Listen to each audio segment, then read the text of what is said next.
"No man is strong enough for me," said the giant Apache woman.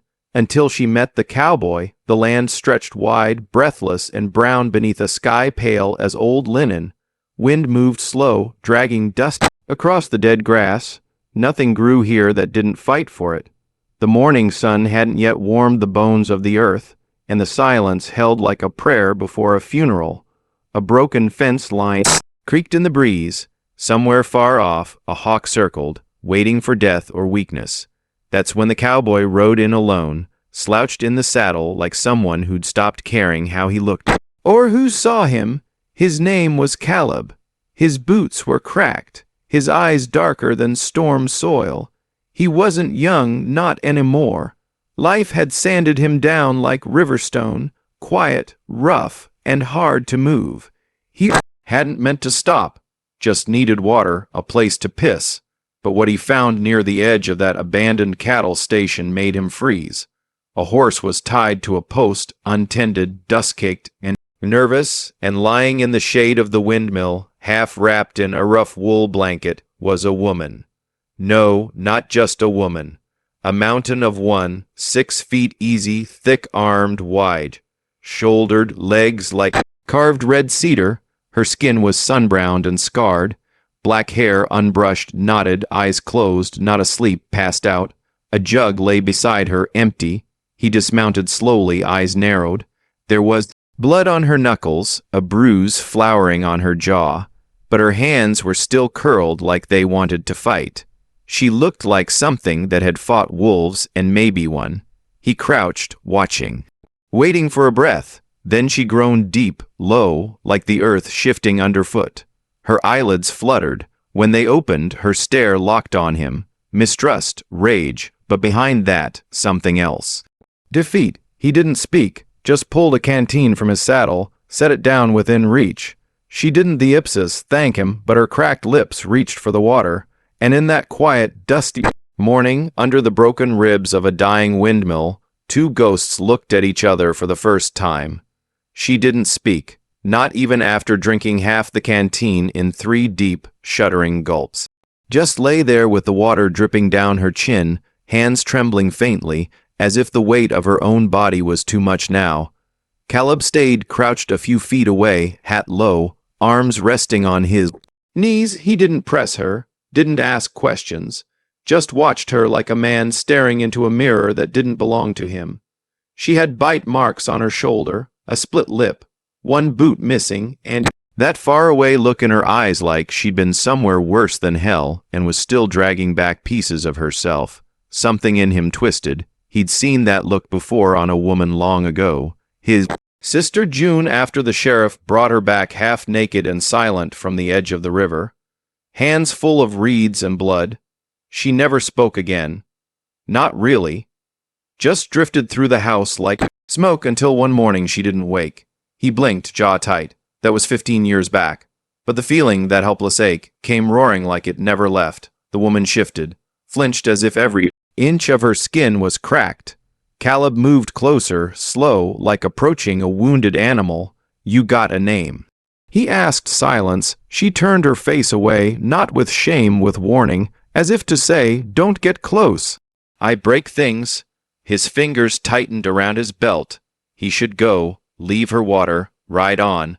She was someone else's mess. Someone dangerous.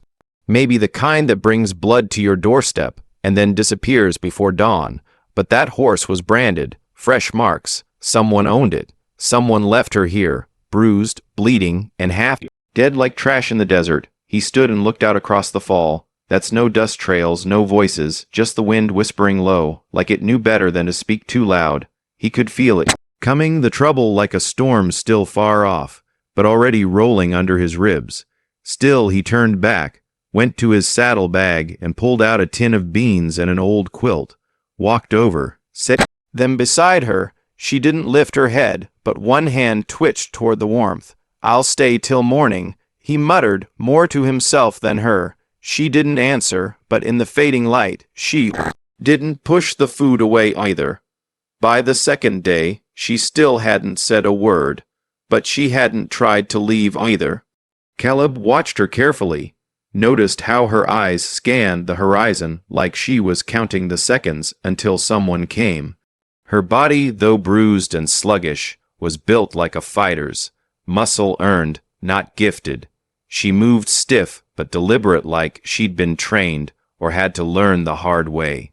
It was midday when Caleb found the broken saddle bag buried under a thorn bush near where she'd been lying. Inside was a knife still bloody, a man's ring, and a folded scrap of newspaper with a half-torn headline. Wanted fugitive Apache woman, $500 dead or alive. He stared at the print, wind flattening the edges against his palm. The sketch on the paper wasn't perfect, but the jawline, sharp and stubborn, matched. The name listed wasn't hers. Probably never was. He walked back slowly. She saw the paper in his hand, and for the first time sat up, eyes hard, chin lifted. "I didn't start it," she said, voice rough as gravel like it hadn't been used in days. Caleb didn't ask what she did or who the man was. He didn't need to. The blood on the knife, the ring, the bruises. They told the story better than words ever could.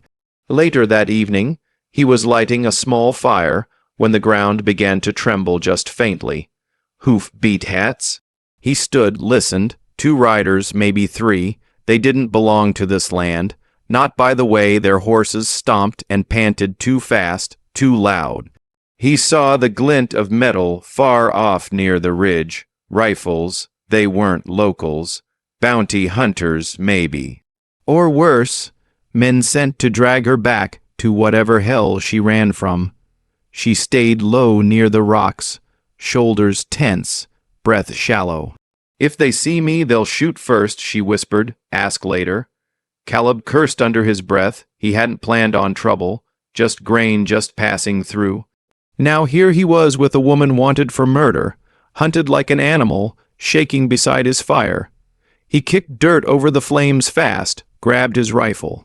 "Can you run?" he asked. She hesitated, then nodded slow. "They'll be here by nightfall." Tension pulled the air tight.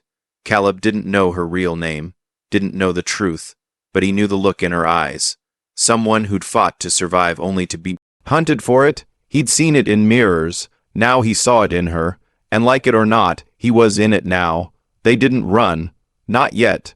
Just moved camp deeper into the shale hills where the wind couldn't carry. Smoke and hoof prints faded quick in the dust. For 2 days the riders searched and passed, shadows at the edge of silence. Caleb kept watch. She sharpened the knife. They didn't talk much, but the air between them shifted.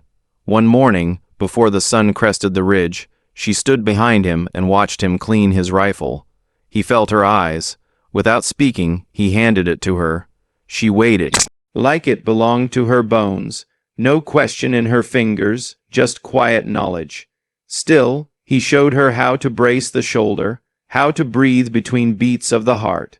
She listened, not with her ears, with her stillness.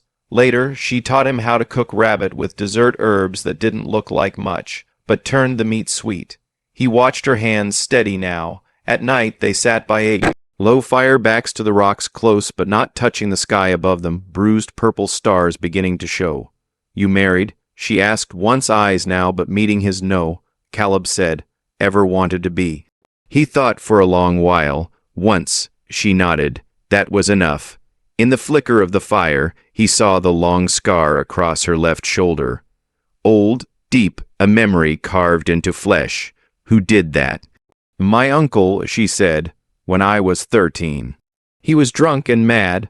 I ran faster than the boys." She didn't flinch when she said it, but her voice cracked like an old tree in the wind. Caleb took off his glove, showed the raw burn along his palm. "Cigarette," he said. "From my father. He said I stole from him. I hadn't." The fire snapped. Neither looked at the other, but something broke open between them. Not like a dam bursting, like a not slowly loosening. Later that night, as coyotes howled far off, she leaned her head against the cold rock, whispered into the dark, "You don't have to stay." He didn't answer right away, just shifted closer, laying his rifle across his lap. "Maybe I want to," he said, The silence that followed was the gentlest thing either of them had felt in years. They came at dawn, dust first, then echo of hooves like war drums rolling through the canyons. Caleb had been up since before light, watching the skyline, feeling the tension crawl beneath his ribs like old pain waking up. She sat by, the ashes of last night's fire, knife in hand, already knowing. 4 riders, 1 wore a sheriff's badge, crooked and dulled by rust. 2 looked like hired guns, slicked long rifles, mean grins. Last was the one she hadn't expected. Clayton, she whispered. Her brother, same blood, same jaw, but no kindness left in his face. Just hate sharpened into something that smiled too wide. Maria, he called out, voice carrying across the dry wash. Don't make this worse. Come with us. Sheriff's got the papers. No more running. She stood, tall, still barefoot, still bruised. Papers don't make men right, she said. Caleb stepped between them, rifle low but ready. The sheriff raised a hand, aiding of fugitives are hanging a fence. Caleb didn't flinch. So is beating a woman half to death and calling, Justice. Clayton chuckled, dark and hollow. You don't know what she is. She snapped a man's neck with her bare hands, left 3 others bleeding in the dirt. She did what she had to, Caleb said. She's not your fight, Cowboy. She is now. A long silence followed. Guns were drawn slow. Dust swirled around boots. Maria's hand tightened on the knife, but Caleb shook his head slightly. Not yet. Then came the twist. The sheriff turned his gun, not toward Maria, but toward Clayton. She told me the truth last winter. The sheriff said, you boys weren't hunting her. You were using her, fighting her, then tried to kill her when she broke free. Clayton's face broke apart. You son of a... The first shot rang out sharp and sudden. Gunpowder stung the air. Clayton fired wildly. Maria lunged. Caleb dropped low, firing once, then again. The canyon filled with noise, shouts, hoof beat-ats, dust rising like ghosts. When it was over, the silence was a roar. Clayton lay face down, blood pooling beneath him. One of the gunslingers was dead, the other had ridden off. The sheriff was wounded but breathing. Caleb stood panting, smoke curling from his rifle barrel. Maria crouched beside her brother's body, eyes hollow. I didn't want this, she whispered. Caleb placed a hand on her shoulder. Neither did I. But sometimes to protect what's left of you, you have to burn what tried to break you. They buried Clayton in a shallow grave beneath a twisted juniper tree. No prayers, no marker, just a stone laid on his chest to keep the wind from blowing him open. Maria stood over him for a long time, arms limp, face unreadable. Caleb watched her from a distance, giving her the space to mourn or not mourn. Some grief comes without tears. Some deaths aren't losses, just endings. The sheriff sat slumped against a boulder, shirt soaked with blood, but alive. He didn't say much, just nod. At once, when Caleb handed him water, whatever deal he had with the brothers was done now. He'd have to ride back and answer for the rest himself. By noon, the sun burned hot again. The wind had died, like it too was worn out from the violence. Caleb saddled the horses in silence. Maria approached slowly, face pale, lips dry. She had Clayton's knife now, but the rage behind it was gone. Only the weight remained. He didn't ask where she wanted to go. She didn't offer. Some things didn't need speaking. She climbed onto the horse, knees weak, back straight. Caleb swung into his own saddle, boots creaking. Their eyes met once, not in gratitude, not in sorrow, but something closer to recognition. 2 souls scraped down to the bone, finding each other in the wreckage. They rode past the canyon's edge, past the grave, past the memory.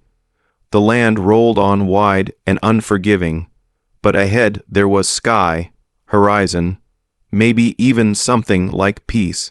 That night they made camp by a dry riverbed, Maria lit the fire, Caleb fixed the coffee. No words passed between them, but something softer settled in the silence. A kind of knowing. She watched the flames flicker. He handed her the tin cup. Their fingers touched briefly.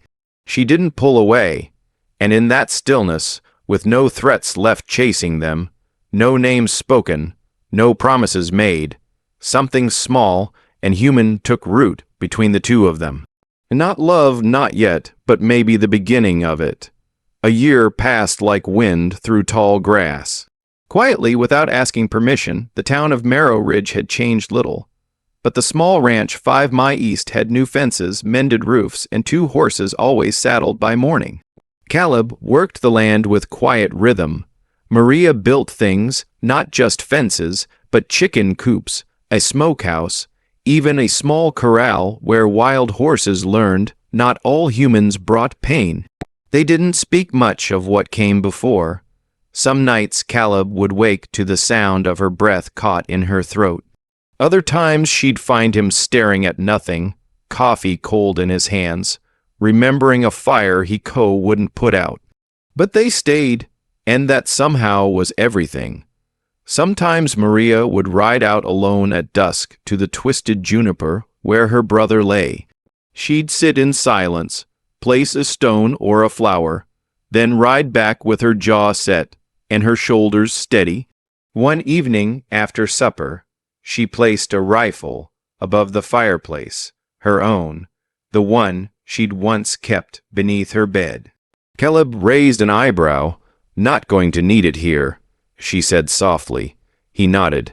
In town, folks still whispered, called her the giant Apache woman. Some still feared her, but the children didn't. They came to the ranch with scraped knees and wild colts. She taught them how to tie knots, how to stand their ground, how to ride without falling. She never smiled wide, but sometimes when no one was looking, her eyes did. Caleb never called her delicate, never tried to shrink her into something gentler, and she never asked him to bleed for her. But on cold nights they'd share a blanket, and that was enough. She once said no man was strong enough for her, but strength, she learned, wasn't loud. It didn't come with fists or fury. Sometimes it just showed up, stayed, listened, held steady, like a cowboy who rode in for grain and ended up planting roots in the heart of a storm. They never told anyone their story, but it lingered in the land like a footprint in dry earth, quiet, deep, and too stubborn to fade.